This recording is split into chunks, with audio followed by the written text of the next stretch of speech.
How to enable voice navigation in Google Map. अगर आप अपने एंड्रॉयड मोबाइल के अंदर गूगल मैप्स में वॉइस नेविगेशन को इनेबल करना चाहते हैं तो चलें देखते हैं कि हम किस तरह से गूगल मैप के अंदर वॉइस नेविगेशन को इनेबल कर सकते हैं। तो चलें वीडियो स्टार्ट करते हैं।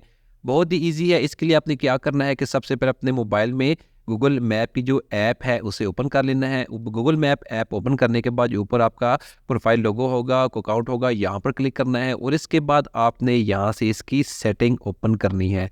सेटिंग ओपन करने के बाद यहाँ पर आपने थोड़ा सा स्क्रॉल डाउन करना है। जैसे ही आप यहाँ पर थोड़ा सा स्क्रॉल डाउन करेंगे तो यहाँ पर आपको नेविगेशन सेटिंग का ऑप्शन आएगा, आपने इसे ओपन करना है। तो यहाँ पर सबसे ऊपर साउंड एंड वॉइस का ऑप्शन होगा। नीचे देख सकते हैं कि मैंने अपने मोबाइल में से म्यूटेड रखा हुआ है। अगर आप इसे इनेबल करना चाहते हैं तो यहाँ से सबसे पहले अनम्यूटेड करेंगे। इसके बाद गाइडेंस वॉल्यूम है वो सॉफ्टनर है, आप नॉर्मल या लाउडर कर सकते हैं। लाउडर करेंगे तो आपको आवाज़ ऊंची आएगी। इसके बाद नीचे प्ले वॉइस ओवर ब्लूटूथ है। अगर आपका मोबाइल किसी ब्लूटूथ डिवाइस के साथ कनेक्ट है, किसी स्पीकर के साथ कनेक्ट है ब्लूटूथ के जरिए, अगर आप वहाँ पर वॉइस सुनना चाहते हैं तो आप इसको भी यहाँ से इनेबल कर दें। इसके बाद play voice during phone call है। अगर आप फ़ोन कॉल के दौरान भी वॉइस सुनना चाहते हैं तो आप इसको भी यहाँ से इनेबल कर सकते हैं।